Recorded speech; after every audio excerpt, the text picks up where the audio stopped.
ಮಾನ್ಯ ಮುಖ್ಯಮಂತ್ರಿ.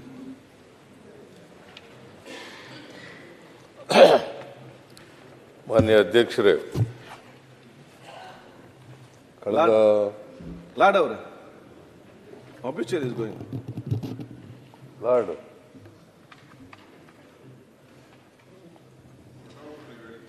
ಹೊಟ್ಟೋದ್ರ ಒಬ್ಬನೇ ಭಯ ಪಡದೇ ಇರೋನು.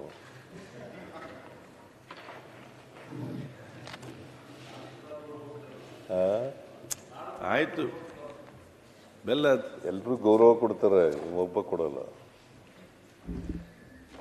ಓಕೆ, ಕಳೆದ ಅಧಿವೇಶನದ ನಂತರ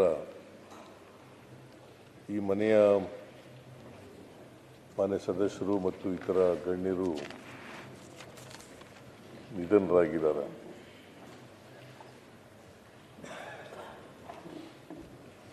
ನೀವು ಅವರ ಆತ್ಮಕ್ಕೆ ಶಾಂತಿ ದೊರಕಲಿ ಅಂತೇಳಿ ಒಂದು ನಿರ್ಣಯವನ್ನು ಮಂಡಿಸಿದ್ದೀರಿ. ಆ ನಿರ್ಣಯಕ್ಕೆ ಬೆಂಬಲ ಸೂಚಿಸಿ ಕೆಲವು ಮಾತುಗಳನ್ನು ಹೇಳಲಿಕ್ಕೆ ಬಯಸ್ತಾ ಇದ್ದೇನೆ. HY ಮೇಟಿಯವರು ಅವರು ಮಾಜಿ ಸಚಿವರು ಆಗಿದ್ದಂಥವ್ರು. ಕೆಳ ಹಂತದಿಂದ ಮಂಡಲ ಪಂಚಾಯಿತಿ ಚೇರ್ಮನ್ರಾಗಿ ಮೇಲಕ್ಕೆ ಬಂದು ಈ ಮನೆಯ ಸದಸ್ಯರು ಅಷ್ಟೇ ಅಲ್ಲ, ಪಾರ್ಲಿಮೆಂಟ್ ಸದಸ್ಯರು ಕೂಡ ಆಗಿದ್ದರು. ಆಮೇಲೆ 96ರಲ್ಲಿ 1994ನಲ್ಲಿ ಮಿನಿಸ್ಟರ್ ಆದರು, ಫಾರೆಸ್ಟ್ ಮಿನಿಸ್ಟರ್ ಆದರು. ಆಮೇಲೆ 2013ರಲ್ಲಿ ಎಕ್ಸೈಸ್ ಮಿನಿಸ್ಟರ್ ಆಗಿದ್ದರು. ಬಹಳ ಸಜ್ಜನ. ಬಹುಶಃ ನಾವು ಒಬ್ಬ ಸಜ್ಜನ ರಾಜಕಾರಣಿಯನ್ನು ಕಳ್ಕೊಂಡಿದ್ದೀವಿ ಅಂತಕ್ಕಂಥ ಮಾತುಗಳನ್ನು ಹೇಳಲಿಕ್ಕೆ ಬಯಸ್ತಾ ಇದ್ದೇನೆ. ಸಭ್ಯ, ಸಜ್ಜನ, ಪ್ರಾಮಾಣಿಕ. ಯಾಕಂದರೆ ನನಗೆ 1983 ಅವತ್ತಿನಿಂದ ಒಡನಾಟ ಇದೆ. 1983 ನಾನು ವಿಧಾನಸಭೆಗೆ ಶಾಸಕನಾಗಿ ಆಯ್ಕೆ ಬಂದಾಗ ಸಂದರ್ಭದಲ್ಲಿ ಅವರು MLA ಆಗಿರಲಿಲ್ಲ, ಆದರೂ ಕೂಡ ನನಗೆ ಪರಿಚಯ ಇತ್ತು. ಅವತ್ತಿನಿಂದ ಇವತ್ತಿನವರಿಗೆ ಸಾಯೋವರೆಗೂ ಕೂಡ ಅವರು ಭಾಳ ನಿಷ್ಠಾವಂತ ಕಾರ್ಯಕರ್ತನಾಗಿ, ಕಾಂಗ್ರೆಸ್ ಕಾರ್ಯಕರ್ತನಾಗಿ ಉಳ್ಕೊಂಡಿದ್ದರು ಅಂತಕ್ಕಂಥ ಮಾತುಗಳನ್ನು ಹೇಳಲಿಕ್ಕೆ ಬಯಸ್ತಾ ಇದ್ದಾನೆ. ಅವರು ಬಿಲ್ಕೆರೂರು ಮಂಡಲ ಪಂಚಾಯಿತಿ ಚೇರ್ಮನ್ರಾಗಿದ್ದರು. ಆಮೇಲೆ APMC ಅಧ್ಯಕ್ಷರು ಕೂಡ ಆಗಿದ್ದರು. ಬಾಗಲಕೋಟೆ ಪಟ್ಟಣ ಅಭಿವೃದ್ಧಿ ಪ್ರಾಧಿಕಾರದ ಅಧ್ಯಕ್ಷರಾಗಿದ್ದರು. MSILನ ಅಧ್ಯಕ್ಷರಾಗಿ ಕೂಡ ಇದ್ದರು. DCC ಬ್ಯಾಂಕ್ನ ನಿರ್ದೇಶಕರಾಗಿ ಕೂಡ ಇದ್ದರು. ಅಂದರೆ ನಾನು ಯಾಕೆ ಇವನ್ನೆಲ್ಲ ಹೇಳ್ತಾ ಇದ್ದೀನಿ ಅಂತಂದರೆ, ಅವರು ಕ್ಷೇತ್ರ ಬರೀ ರಾಜಕಾರಣ ಅಷ್ಟೇ ಅಲ್ಲ, ಬೇರೆ ಬೇರೆ ಕ್ಷೇತ್ರಗಳಲ್ಲೂ ಕೂಡ ಅವರು ತಮ್ಮ ಛಾಪನ್ನು ಮೂಡಿಸ್ತಕ್ಕಂಥ ಪ್ರಯತ್ನವನ್ನು ಮಾಡಿದರು. ಅವರು ನಿಜ ಹೇಳಬೇಕು ಅಂತಂದರೆ ನನ್ನ ಅನುಯಾಯಿ ಅಂತಲೇ ಹೇಳಬೇಕು. ಅವ್ರಿಗೆ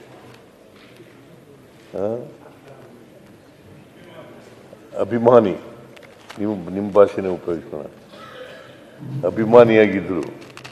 ಕೊನೆಯವರೆಗೂ ಕೂಡ ನಾನು ಜನತಾ ಪಾರ್ಟಿ, ಜನತಾದಳ, ಕಾಂಗ್ರೆಸ್ನಲ್ಲಿದ್ದಾಗಲೂ ಕೂಡ ನನ್ನ ಜೊತೆಲೇ ಇದ್ದರು. ಮತ್ತು ನಾವು ಏನು ಹೇಳಿದ್ರು ಕೂಡ ಅವರು ಅದಕ್ಕೆ ವಿರುದ್ಧವಾಗಿ ನಿರ್ಣಯ ಮಾಡ್ತಕ್ಕಂಥದ್ದಾಗಲಿ, ತೀರ್ಮಾನ ಮಾಡ್ತಕ್ಕಂಥದ್ದಾಗಲಿ ಮಾಡ್ತಿರಲಿಲ್ಲ. ಅಷ್ಟರ ಮಟ್ಟಿಗೆ ಲಾಯಲ್ ಆಗಿದ್ದರು ಅಂತಕ್ಕಂಥ ಮಾತುಗಳನ್ನು ಹೇಳಲಿಕ್ಕೆ ಬಯಸ್ತಾ ಇದ್ದೇನೆ. ಒಬ್ಬ ನಿಷ್ಠಾವಂತ ರಾಜಕಾರಣಿಯನ್ನು ಇವತ್ತು ನಾವು ಕಳ್ಕೊಂಡಿದ್ದೀವಿ. ಭಾಳ ದೀರ್ಘಕಾಲ ರಾಜಕಾರಣ ಮಾಡಿದ್ದಾರೆ.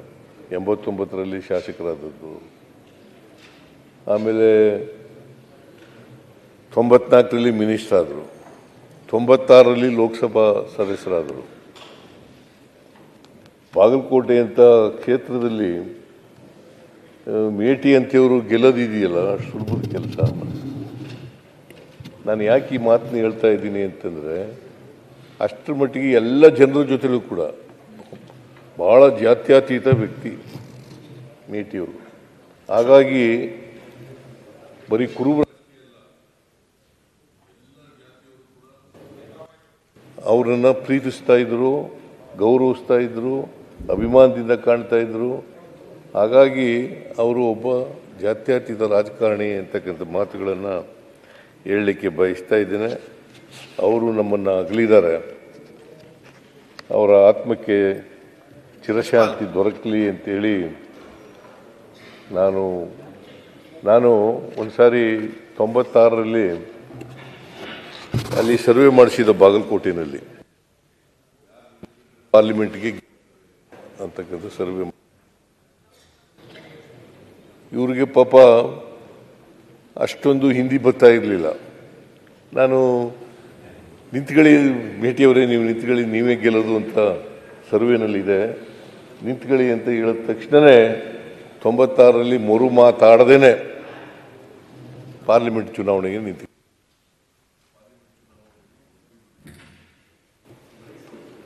ಸೊ ಪಾಪ ಸಿಟ್ಟಿಂಗ್ ಮಿನಿಸ್ಟರು, ಸಾಮಾನ್ಯವಾಗಿ ಯಾರು ಕೂಡ ಸಿಟ್ಟಿಂಗ್ ಮಿನಿಸ್ಟರ್ ಆಗಿ ಪಾರ್ಲಿಮೆಂಟಿಗೆ ಹೋಗಿ ನಿಂತ್ಕೊಳ್ತಕ್ಕಂಥ ಸಾಹಸದ ಪ್ರವೃತ್ತಿಯನ್ನು ಪ್ರದರ್ಶನ ಮಾಡೋಕ್ಕೆ ಹೋಗ್ತಿರ್ಲಿಲ್ಲ. ಆದರೆ ಇವರು ನನ್ನ ಮಾತುಗೂ ಪಾರ್ಲಿಮೆಂಟಿಗೆ ನಿಂತ್ಕೊಂಡು ಮಂತ್ರಿನೂ ಹೋಯಿತು, ಅಫ್ಕೋರ್ಸ್ ಪಾರ್ಲಿಮೆಂಟ್ ಮೆಂಬರ್ ಆದರು, ಮಂತ್ರಿ ಸ್ಥಾನ ಕಳ್ಕೊಂಡ್ರು. ಸೊ ಅವರು 5 ವರ್ಷ ಮಂತ್ರಿ ಆಗಿರ್ತಿದ್ರು. ಸರಿ ಕೇಳಿಸ್ತಾ ಇಲ್ವೇನೆಯ? ಕೇಳಿಸ್ತಾ ಇಲ್ವಾ ನಿನಗೆ ಅಥವಾ ಅವ್ರಿಗ?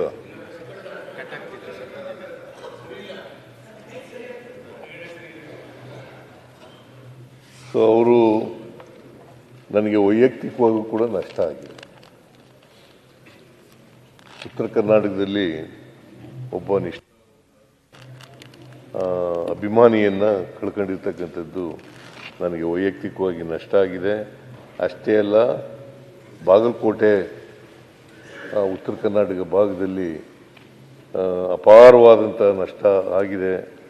ಕಾಂಗ್ರೆಸ್ ಪಕ್ಷಕ್ಕೂ ಕೂಡ ನಷ್ಟ ಆಗಿದೆ ಅಂತಕ್ಕಂಥ ಮಾತುಗಳನ್ನು ಹೇಳಿ ಅವರ ಆತ್ಮಕ್ಕೆ ಚಿರಶಾಂತಿ ದೊರಕಲಿ. ಅವರಿಗೆ 3 ಜನ ಮಕ್ಕಳಿದ್ದಾರೆ, ಒಬ್ಬ ಹೆಣ್ಮಗಳು, 2 ಗಂಡು ಮಕ್ಕಳು.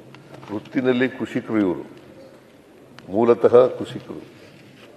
ಆಮೇಲೆ ರಾಜಕಾರಣ ಪ್ರಾರಂಭ ಮಾಡಿದ್ದು ಮಂಡಲ ಪಂಚಾಯಿತಿ ಅಧ್ಯಕ್ಷನಾಗಿ ರಾಜಕಾರಣ ಪ್ರಾರಂಭ ಮಾಡಿದ್ರು.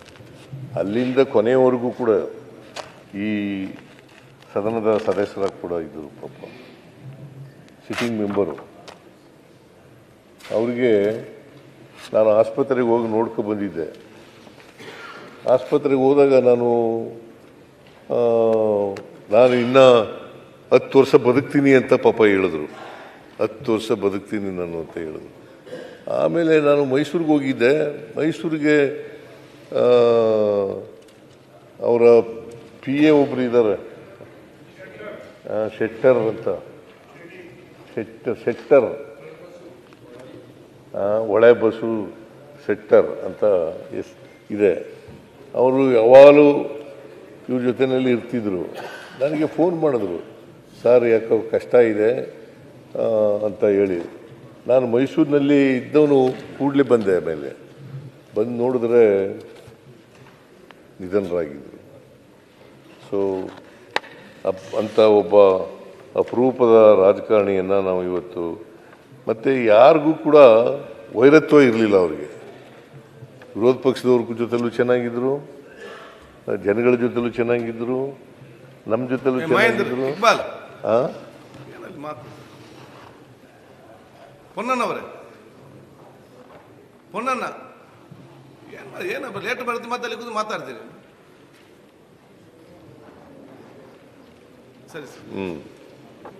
ಸೊ ಅಂಥ ವ್ಯಕ್ತಿಯನ್ನು ನಾವು ಇವತ್ತು ಕಳ್ಕೊಂಡು ಒಂದು ರೀತಿ ರಾಜಕೀಯ ತಬ್ಲಿತನ ನಮ್ಮನ್ನು ಕಾಡ್ತಾ ಇದೆ ಅಂತಕ್ಕಂಥ ಮಾತುಗಳನ್ನು ಹೇಳಲಿಕ್ಕೆ ಬಯಸ್ತೇನೆ. ಅವರ ಆತ್ಮಕ್ಕೆ ಚಿರಶಾಂತಿ ದೊರಕಲಿ, ಅವರ ಕುಟುಂಬ ವರ್ಗದವರಿಗೆ ಮತ್ತು ಅವರ ಅಭಿಮಾನಿಗಳಿಗೆ ಅವರ ಸಾವಿನ ದುಃಖವನ್ನು ಭರಿಸ್ತಕ್ಕಂಥ ಶಕ್ತಿ ಕೊಡಲಿ ಅಂತೇಳಿ ನಾನು ಪ್ರಾರ್ಥನೆಯನ್ನು ಮಾಡಲಿಕ್ಕೆ ಬಯಸ್ತಾ ಇದ್ದೇನೆ. ಆಮೇಲೆ RV ದೇವರಾಜ್ ಮಾಜಿ ಶಾಸಕರು ಒಂದು 15 ದಿನಗಳಿಂದ ನನ್ನನ್ನು ಭೇಟಿಯಾಗಿದ್ದರು. ಭೇಟಿಯಾಗಿ ನಮ್ಮಲ್ಲಿ ಕೆಲವು ಇನ್ಸ್ಪೆಕ್ಟರ್ಗಳು ಖಾಲಿ ಆಗ್ತಾ ಇದೆ, ಅದನ್ನು ಭರ್ತಿ ಮಾಡಿಕೊಡಿ ಅಂತ ಕೇಳಕ್ಕೆ ಬಂದಿದ್ದರು ಮತ್ತು ರಾಜಕೀಯ ವಿಚಾರಗಳನ್ನು ಕೂಡ ಚರ್ಚೆ ಮಾಡಲಿಕ್ಕೆ ಮಾಡಿದ್ರು. ಪಾಪ ಅವರು ಒಬ್ಬ ಕಾಂಗ್ರೆಸ್ಸಿನ ನಿಷ್ಠಾವಂತ ಕಾರ್ಯಕರ್ತ, 3 ಸಾರಿ ಶಾಸಕರಾಗಿದ್ದರು, ಒಮ್ಮೆ ಮೇಲ್ಮನೆ ಸದಸ್ಯರಾಗಿದ್ದರು. ಅವರು ನಮ್ಮನ್ನು ಅಗಲಿದ್ದಾರೆ. ಅವ್ರದ್ದು ಭಾಳ ದುಃಖದ ಸಂಗತಿ ಏನಪ್ಪ ಅಂತಂದರೆ, ನೆಕ್ಸ್ಟ್ ಡೇ ಅವ್ರದ್ದು ಹುಟ್ಟಿದ ಹಬ್ಬ ಇತ್ತು.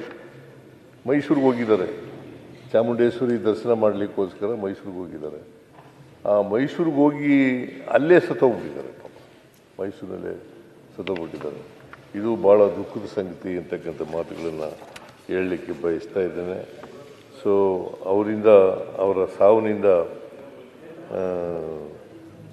ಕಾಂಗ್ರೆಸ್ ಪಕ್ಷಕ್ಕೆ ತುಂಬಲಾರದ ನಷ್ಟ ಆಗಿದೆ ಅಂತಕ್ಕಂಥ ಮಾತುಗಳನ್ನು ಹೇಳ್ತಾ ಅವರ ಆತ್ಮಕ್ಕೆ ಚಿರಶಾಂತಿ ದೊರಕಲಿ,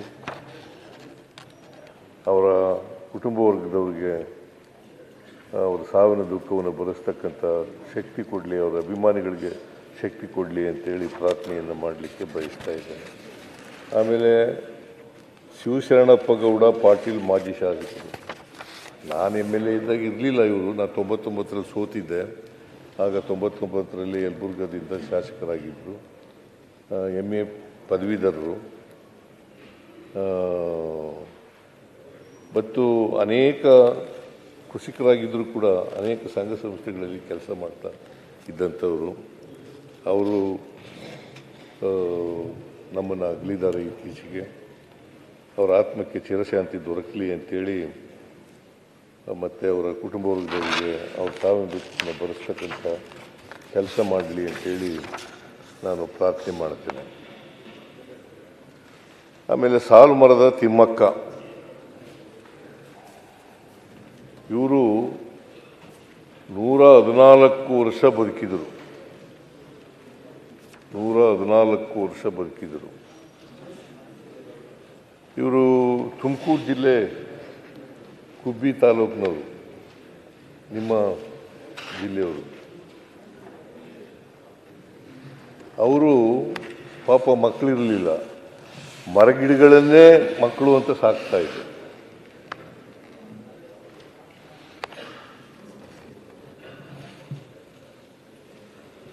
ಅವರು ಸುಮಾರು 4,000 ಮರಗಿಡಗಳನ್ನು ನೆಟ್ಟಿದ್ರು. ಅಷ್ಟೇ ಅಲ್ಲ, ಅದನ್ನು ಪೋಷಣೆ ಕೂಡ ಮಾಡ್ತಕ್ಕಂಥ ಕೆಲಸವನ್ನು ಮಾಡ್ತಾಯಿದ್ರು. ಮತ್ತು ಅವರು ಬೆಳೆಸಿದಂಥ ಮರಗಳಿದ್ದಾವಲ್ಲ, ಇವತ್ತು ಜೀವಂತವಾಗಿದ್ದಾವೆ. ಸುಮಾರು ದಶಕಗಳು ಮರಗಳನ್ನು ನೆಟ್ಟು ಬಂದಿದ್ದಾರೆ. ಅದಕ್ಕೆ ಅವರನ್ನು ಸಾಲು ಮರದ ತಿಮ್ಮಕ್ಕ ಅಂತ ಕರೀತಾ ಇದ್ದರು. ಜೊತೆಗೆ ಅವರಿಗೆ ಕೊನೆಯಲ್ಲಿ ನಾನು ನೋಡಲಿಕ್ಕೆ ಹೋಗಿದ್ದೆ. ತಿಮ್ಮಕ್ಕನವರು ಒಂದು ಲೆಟರ್ ಕೊಟ್ಟರು ಅವತ್ತು ನನಗೆ. ಅದೇನು ಲೆಟರು ಅಂತಂದರೆ, ಬೇಲೂರಿನಲ್ಲಿ ಒಂದು ವಸ್ತು ಸಂಗ್ರಹಾಲಯವನ್ನು ಮಾಡಬೇಕು ತಿಮ್ಮಕ್ಕನವರ ಹೆಸರಿನಲ್ಲಿ ಅಂತಕ್ಕಂಥ ಮಾತುಗಳನ್ನು ಹೇಳಿದ್ರು. ನಾನು ಅದನ್ನು ಗಂಭೀರವಾಗಿ ನಮ್ಮ ಸರ್ಕಾರ ಪರಿಶೀಲನೆ ಮಾಡ್ತದೆ ಅಂತಕ್ಕಂಥ ಮಾತುಗಳನ್ನು ಹೇಳಲಿಕ್ಕೆ ಬಯಸ್ತಾ ಇದ್ದೇನೆ. ಜೊತೆಗೆ ಅನೇಕ ಪ್ರಶಸ್ತಿಗಳು ಅವರಿಗೆ ದೊರಕಿದ್ದವು. 95ರಲ್ಲಿ ರಾಷ್ಟ್ರೀಯ ಪೌರ ಪ್ರಶಸ್ತಿ ಬಂದಿತ್ತು.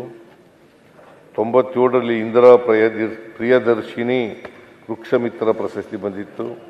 ಕರ್ನಾಟಕ ರಾಜ್ಯೋತ್ಸವ ಪ್ರಶಸ್ತಿ ಬಂದಿತ್ತು. ಹಾಗೂ ನಾಡೋಜ ಪ್ರಶಸ್ತಿಗಳು ಕೂಡ ಬಂದಿದ್ದವು. ಸೊ ಅವರು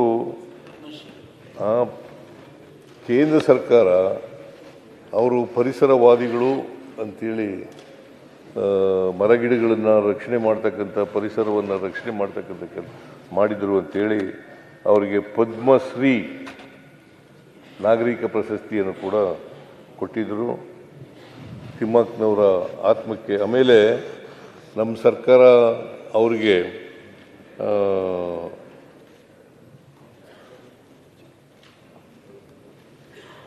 ಪರಿಸರದ ಬಗೆಗಿನ ಅತೀವ ಕಾಳಜಿಯನ್ನು ಪರಿಗಣಿಸಿ ಸರ್ಕಾರವು ಇವರಿಗೆ ಸಂಪುಟ ದರ್ಜೆ ಸ್ಥಾನಮಾನ ನೀಡಿ ಪರಿಸರ ರಾಯಭಾರಿಯನ್ನಾಗಿ ಮಾಡಿತ್ತು. ಪರಿಸರ ರಾಯಭಾರಿಯನ್ನಾಗಿ ಮಾಡಿತ್ತು. ಆಮೇಲೆ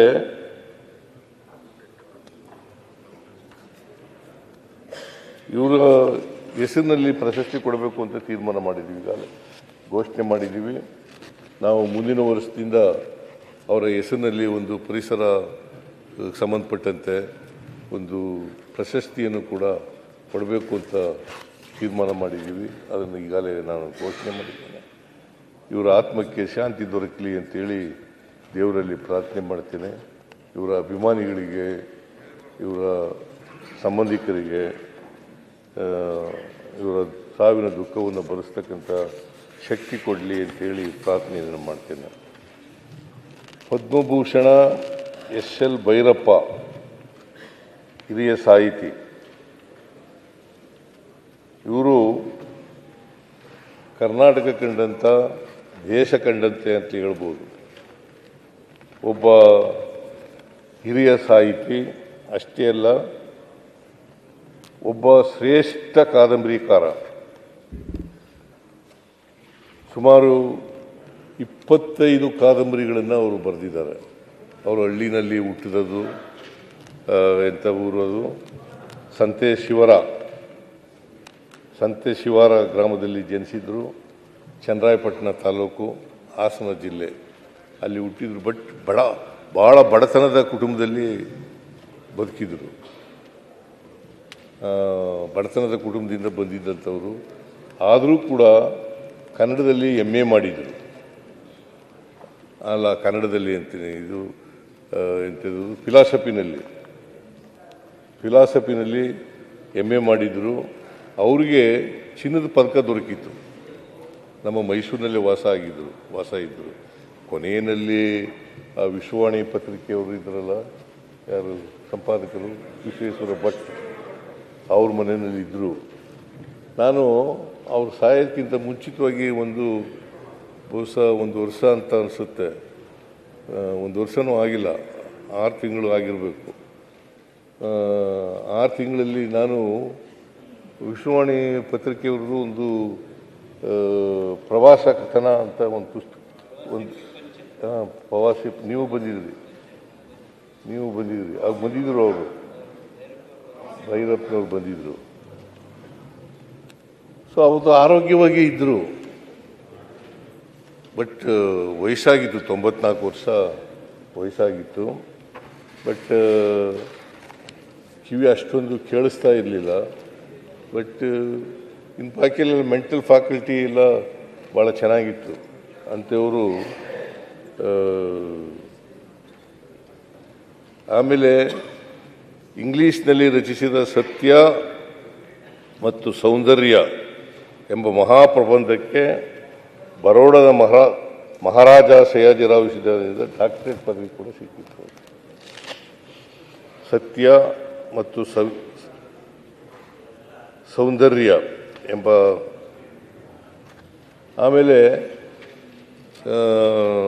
ಅಖಿಲ ಭಾರತ ಕನ್ನಡ ಸಾಹಿತ್ಯ ಸಮ್ಮೇಳನದ 67ನೇ ಅಧ್ಯಕ್ಷರಾಗಿದ್ದರು.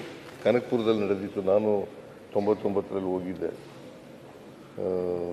ಸಿಂಧಿಯಾ ಅವರು ಏರ್ಪಾಡು ಮಾಡಿದ್ದರು ಕನಕಪುರದಲ್ಲಿ. ಜಯೇಶ್ ಪಟೇಲರು ಮುಖ್ಯಮಂತ್ರಿಯಾಗಿದ್ದರು. ಆಗ ನಾನು ಡೆಪ್ಟಿ ಚೀಫ್ ಮಿನಿಸ್ಟರ್ ಆಗಿದ್ದೆ. ನಾನು ಕೂಡ ಸಮ್ಮೇಳನದಲ್ಲಿ ಭಾಗಿಯಾಗಿದ್ದೆ. ಸಮ್ಮೇಳನದ ಅಧ್ಯಕ್ಷರಾಗಿದ್ದರು ಅಂತಕ್ಕಂಥ ಮಾತುಗಳನ್ನು ಹೇಳಲಿಕ್ಕೆ ಬಯಸ್ತಾ ಇದ್ದೇನೆ. ಆಮೇಲೆ ನೀವು ಆಗಲೇ ಹೇಳದಂತೆ ಅನೇಕ ಕಾದಂಬರಿಗಳನ್ನು ಬರೆದಿದ್ದಾರೆ. ಬಟ್ ಭಾಳ ಜನಪ್ರಿಯವಾದಂಥ ಕಾದಂಬರಿಗಳು. ಅವ್ರ ಕಾದಂಬರಿಗಳು ಇಂಗ್ಲೀಷ್ ಭಾಷೆಗೆ ತರ್ಜುಮೆ ಆಗಿದ್ದಾವೆ. ಅಷ್ಟೇ ಅಲ್ಲ, ಬೇರೆ ಭಾಷೆಗಳಿಗೂ ಕೂಡ ತರ್ಜುಮೆ ಆಗಿದ್ದಾವೆ. ಪರ್ವ, ಗೃಹಭಂಗ, ವಂಶವೃಕ್ಷ, ನೆಲೆ, ಸಾಕ್ಷಿ, ನಾಯಿ ನೆರಳು, ತಬ್ಬಲಿ, ನೀನಾದೆ ಮಗನೆ, ದಾಟು, ಧರ್ಮಶ್ರೀ, ಪರ್ವ, ಬಿತ್ತಿ ಸೇರಿದಂತೆ ಹಲವಾರು ಕಾದಂಬರಿಗಳನ್ನು ಕೂಡ ಬರೆದಿದ್ದಾರೆ. ಇವರಿಗೆ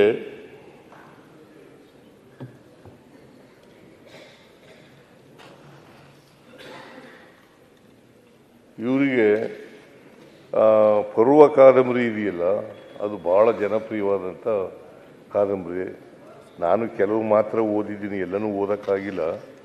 ಅವರ ಕಾದಂಬರಿಗಳನ್ನೆಲ್ಲ ಓದೋಕ್ಕಾಗಿಲ್ಲ, ಕೆಲವು ಮಾತ್ರ ಓದಿದ್ದೀನಿ. ಬಟ್ ಮೈಸೂರಿನಲ್ಲಿ ಕೊನೆಯಲ್ಲಿ ರೀಜನಲ್ ಕಾಲೇಜ್ನಲ್ಲಿ ಪ್ರೊಫೆಸರ್ ಆಗಿದ್ದರು. ಆಮೇಲೆ ಬೇರೆ ಬೇರೆ ಕಡೆಯೂ ಕೂಡ ಪ್ರೊಫೆಸರ್ ಆಗಿ ಕೆಲಸ ಮಾಡಿದರು. NCERT ಅದರಲ್ಲೂ ಕೂಡ ಇದ್ದರು ಅಂತಕ್ಕಂಥ ಮಾತುಗಳನ್ನು ಹೇಳಲಿಕ್ಕೆ ಬಯಸ್ತಾ ಇದ್ದೇನೆ. ಕೊನೆಗೆ ಅಂತಿಮವಾಗಿ ರೀಜನಲ್ ಕಾಲೇಜು ಮೈಸೂರಿನಲ್ಲಿ ಸೆಟ್ಲಾಗಿದ್ದರು. ಅವರು ಅಲ್ಲಿ ಲೆಕ್ಚರರ್ ಆಗಿ, ಪ್ರೊಫೆಸರ್ ಆಗಿ ಕೆಲಸ ಮಾಡ್ಕೊಂಡಿದ್ದರು. ಆಮೇಲೆ ಪದ್ಮಶ್ರೀ,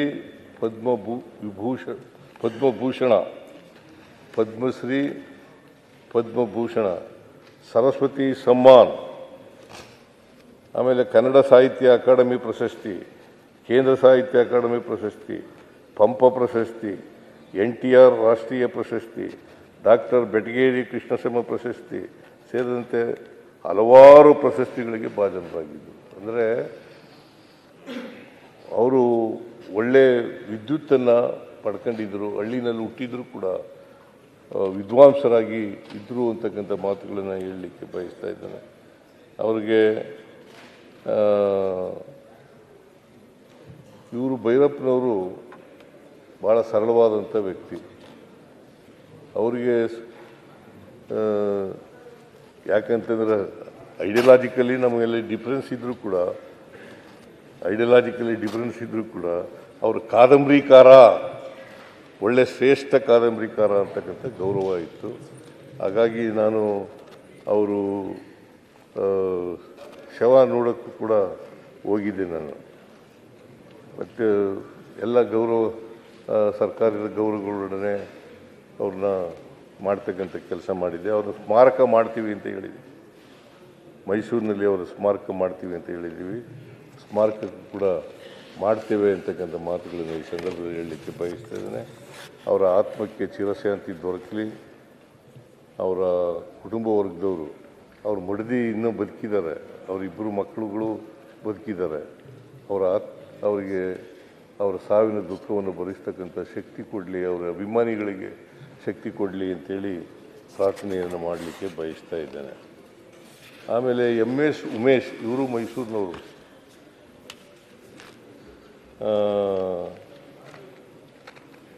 ವೃತ್ತಿ ರಂಗಭೂಮಿಯಿಂದಲೇ ಶುರುವಾಯಿತು ಇರೋದು.